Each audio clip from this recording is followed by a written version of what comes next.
আসসালামু আলাইকুম। সংবাদে আপনাদের সবাইকে স্বাগতম জানাচ্ছি আমি নুসরাত। শুরুতেই সংবাদ শিরোনাম। এবার ট্রাম্পের তোপের মুখে ভারত। আমি ভারতের ওপর সন্তুষ্ট নই, ট্রাম্প। ভারতের ওপর আরও শুল্ক আরোপের হুমকি ট্রাম্পের। ধ্বংসস্তূপে থাকা গাজাবাসীর জন্য এবার বিশাল ত্রাণবহর পাঠাচ্ছে সৌদি আরব। এতক্ষণ শুনছিলেন সংবাদ শিরোনাম। এখন বিস্তারিত। আপনি যদি আমাদের চ্যানেলে নতুন হয়ে থাকেন তাহলে চ্যানেলটি সাবস্ক্রাইব করে দিন। এবার ট্রাম্পের তোপের মুখে ভারত। রাশিয়ার কাছ থেকে তেল কেনার বিষয়টি নিয়ে ভারতকে নতুন করে শুল্ক আরোপের হুমকি দিয়েছেন মার্কিন প্রেসিডেন্ট ডোনাল্ড ট্রাম্প। সোমবার ৫ জানুয়ারি সাংবাদিকদের সঙ্গে কথা বলার সময় তিনি এ হুঁশিয়ারি দেন। খবর রয়টার্সের। ট্রাম্প বলেন, রাশিয়ার তেল ইস্যুতে তারা সহযোগিতা না করলে আমরা ভারতের ওপর শুল্ক বাড়াতে পারি। তবে একই সঙ্গে তিনি ইতিবাচক সুরে ভারতের প্রধানমন্ত্রী নরেন্দ্র মোদীকে ভালো মানুষ হিসেবে উল্লেখ করেন এবং বলেন ভারত তাকে খুশি করতে চায়। তিনি আরও বলেন, ভারত মূলত আমাকে খুশি করতে চেয়েছে। প্রধানমন্ত্রী মোদী খুব ভালো মানুষ, তিনি একজন ভালো লোক। তিনি জানতেন আমি খুশি নই। আমাকে খুশি করার বিষয়টি ভারতের কাছে গুরুত্বপূর্ণ ছিল। তারা আমাদের সঙ্গে বাণিজ্য করে এবং আমরা খুব দ্রুতই তাদের ওপর শুল্ক বাড়াতে পারি। ট্রাম্পের বক্তব্য কোট করে এমন সংবাদ ছেপেছে এনআইএ। হোয়াইট হাউস প্রকাশিত একটি অডিওতে শোনা যায়, এয়ারফোর্স ওয়ানে সাংবাদিকদের সঙ্গে আলাপকালে ট্রাম্প বলেন, রাশিয়ার তেল কেনার বিষয়টি তার সন্তুষ্টি অনুযায়ী সমাধান না হলে তিনি ভারতের উপর দ্রুত শুল্ক বাড়াতে পারেন।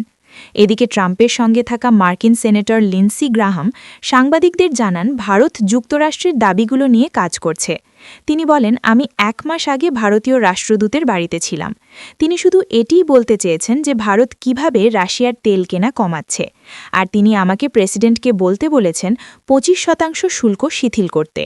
ট্রাম্পের দাবি অনুযায়ী যুক্তরাষ্ট্র আগে ভারতের ওপর মোট ৫০% শুল্ক আরোপ করেছিল, যার মধ্যে ২৫% ছিল রাশিয়ার অপরিশোধিত তেল কেনার শাস্তি হিসেবে। বর্তমানে যুক্তরাষ্ট্রের আরোপিত শুল্কের দিক থেকে ভারত অন্যতম সর্বোচ্চ অবস্থানে রয়েছে। প্রথমে ১০% শুল্ক আরোপ করা হয়, এরপর গত বছরের ৭ আগস্ট তা বেড়ে ২৫% পৌঁছায় এবং একই মাসের শেষ দিকে তা ৫০% উন্নীত করা হয়। এদিকে ভারত ও যুক্তরাষ্ট্র একটি বিস্তৃত দ্বিপাক্ষিক বাণিজ্য চুক্তি বা বাইল্যাটারাল ট্রেড এগ্রিমেন্ট বিটিএ নিয়ে কাজ করছে। চুক্তিটির প্রথম ধাপ শীঘ্রই চূড়ান্ত ও ঘোষণা করা হতে পারে। আমি ভারতের ওপর সন্তুষ্ট নই। ট্রাম্প রাশিয়ার কাছ থেকে জ্বালানি তেল কেনা অব্যাহত রাখলে ভারতের উপর আরও উচ্চহারে শুল্ক আরোপের হুঁশিয়ারি দিয়েছেন মার্কিন প্রেসিডেন্ট ডোনাল্ড ট্রাম্প। রোববার ৪ জানুয়ারি এয়ারফোর্স ওয়ানে সাংবাদিকদের সঙ্গে আলাপকালে তিনি বলেন, ভারতের প্রধানমন্ত্রী নরেন্দ্র মোদী একজন ভালো মানুষ এবং তিনি জানেন যে আমি ভারতের ওপর সন্তুষ্ট নই। ট্রাম্প স্পষ্ট করে বলেন, আমাকে খুশি করতে হলে রাশিয়ার তেল কেনা কমাতে হবে, অন্যথায় খুব দ্রুতই ভারতীয় পণ্যের ওপর আরও বেশি শুল্ক বসানো হতে পারে। রাশিয়া থেকে বিপুল পরিমাণ তেল আমদানির শাস্তি হিসেবে গত বছরই যুক্তরাষ্ট্র ভারতীয় পণ্যের ওপর আমদানি শুল্ক দ্বিগুণ করে ৫০% উন্নীত করেছিল। তবে অবাক করার মতো তথ্য হল, এত বিপুল পরিমাণ শুল্ক থাকা সত্ত্বেও গত নভেম্বর মাসে যুক্তরাষ্ট্রে ভারতের রপ্তানি উল্টো উল্লেখযোগ্য হারে বৃদ্ধি পেয়েছে।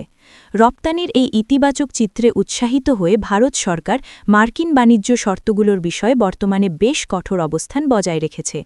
বিশেষ করে কৃষিপণ্য আমদানির ক্ষেত্রে নয়াদিল্লি খুব একটা নমনীয়তা দেখাচ্ছে না। তবে পর্দার আড়ালে ভারত সরকার আমেরিকার সঙ্গে একটি বাণিজ্য চুক্তিতে পৌঁছানোর চেষ্টা চালিয়ে যাচ্ছে। রয়টার্সের তথ্য মতে রাশিয়ার তেল আমদানি দৈনিক ১০ লাখ ব্যারেলের নিচে নামিয়ে আনার লক্ষ্য নিয়ে কাজ করছে নয়াদিল্লি। এমনকি ভারতের বাণিজ্য মন্ত্রণালয় এখন নিয়মিতভাবে তেল শোধনাগারগুলোর কাছ থেকে রাশিয়া ও যুক্তরাষ্ট্র থেকে তেল কেনার সাপ্তাহিক হিসাব তলব করছে। ট্রাম্পের শুল্ক আরোপের পর থেকে প্রধানমন্ত্রী মোদী অন্তত ৩ বার তার সঙ্গে ফোনে কথা বললেও এখন পর্যন্ত কোনো চূড়ান্ত সমাধানে পৌঁছানো সম্ভব হয়নি। গত মাসে দিল্লিতে ২ দেশের উচ্চপদস্থ কর্মকর্তাদের মধ্যে দ্বিপাক্ষিক বাণিজ্য নিয়ে আলোচনা হলেও উত্তেজনার পারদ এখনও কমেনি। ভারতের ওপর আরও শুল্ক আরোপের হুমকি ট্রাম্পের। রুশ তেল কেনা অব্যাহত রাখলে ভারতে নতুন করে শুল্ক আরোপের হুমকি দিয়েছেন মার্কিন প্রেসিডেন্ট ডোনাল্ড ট্রাম্প। তিনি বলেছেন, নয়াদিল্লির রাশিয়ার তেল আমদানি কেনা চালিয়ে গেলে বাড়তি শুল্ক আরোপ করবে ওয়াশিংটন। খবর এনডিটিভির। স্থানীয় সময় রোববার ৪ জানুয়ারি এয়ারফোর্স ওয়ানের সাংবাদিকদের সঙ্গে আলাপকালে ট্রাম্প এসব কথা বলেন। মার্কিন প্রেসিডেন্ট বলেন, ভারত যদি রাশিয়ার তেল ইস্যুতে সাহায্য না করে তবে আমরা তাদের ওপর শুল্ক বাড়িয়ে দেব। ট্রাম্পের দাবি, প্রধানমন্ত্রী নরেন্দ্র মোদী জানতেন তিনি ট্রাম্প খুশি নন এবং নয়াদিল্লি তাকে খুশি করতে চেয়েছিল। তিনি দাবি করেন ভারত এরই মধ্যে রাশিয়া থেকে তেল কেনা অনেকটা কমিয়ে দিয়েছে। ট্রাম্প বলেন তারা ভারতকে খুশি করতে চেয়েছিল। প্রধানমন্ত্রী মোদী অত্যন্ত ভালো মানুষ, তিনি একজন ভালো মানুষ। তিনি জানতেন যে আমি খুশি নই। আমাকে খুশি করা গুরুত্বপূর্ণ ছিল। তারা বাণিজ্য করে এবং আমরা খুব দ্রুত তাদের ওপর শুল্ক বসাতে পারি। গত বছরের আগস্টে রাশিয়ার কাছ থেকে তেল কেনার দায়ে ভারতীয় পণ্যের ওপর সর্বোচ্চ ৫০% পর্যন্ত শুল্ক আরোপ করেছিল যুক্তরাষ্ট্র। যদিও ভারত শুরু থেকেই দাবি করে আসছে দেশের বিশাল জনগোষ্ঠীর জ্বালানি নিরাপত্তা নিশ্চিত করতেই তারা রাশিয়ার কাছ থেকে তেল সংগ্রহ করছে। ধ্বংসস্তূপে থাকা গাজাবাসীর জন্য এবার বিশাল ত্রাণবহর পাঠাচ্ছে সৌদি আরব। গাজার ভয়াবহ মানবিক পরিস্থিতি বিবেচনা করে এবং সেখানকার মানুষের দুর্ভোগ লাঘবে সৌদি আরবের বাদশাহ সালমান বিন আব্দুল আজিজ এবং যুবরাজ মোহাম্মদ বিন সালমান ত্রাণ কার্যক্রম আরও জোরদার করার নির্দেশ দিয়েছেন। সৌদি আরবের জাতীয় ক্যাম্পেইনের মাধ্যমে গাজা উপত্যকায় আকাশ, সমুদ্র এবং স্থলপথ ৩ মাধ্যমেই সহায়তা কার্যক্রম ব্যাপকভাবে বাড়ানোর এই নির্দেশনা দেওয়া হয়েছে। রাজকীয় আদালতের উপদেষ্টা এবং king Salman humanitarian aid and relief সেন্টারের কেএস রিলিফের supervisor general doctor Abdullah Al Rabia এই তথ্য নিশ্চিত করেছেন। তিনি বলেন, এই মহতী উদ্যোগ ফিলিস্তিনি ভাইবোনেদের পাশে দাঁড়ানোর সৌদি আরবের ঐতিহাসিক অঙ্গীকারেরই একটি প্রতিফলন এবং এর মাধ্যমে আবারও প্রমাণিত হল যে ফিলিস্তিন সবসময় সৌদি নেতৃত্বের হৃদয়ে মিশে আছে। এখন পর্যন্ত কেএস রিলিফের মাধ্যমে ফিলিস্তিনিদের জন্য বড় পরিসরে আকাশ ও সমুদ্রপথে ত্রাণ কার্যক্রম জোরদারের খবর পাওয়া গেছে। এই প্রক্রিয়ায় ৭৭টি বিমান এবং ৮টি জাহাজে করে ৭,৬৯৯ টনেরও বেশি খাদ্য, চিকিৎসা এবং আশ্রয়ের সরঞ্জাম পাঠানো হয়েছে। এছাড়া ৯১২টি সাউদি ত্রাণবাহী ট্রাক ইতিমধ্যে গাজায় পৌঁছেছে এবং ফিলিস্তিনি রেড ক্রিসেন্ট সোসাইটিকে ২০টি অ্যাম্বুলেন্স দেওয়া হয়েছে।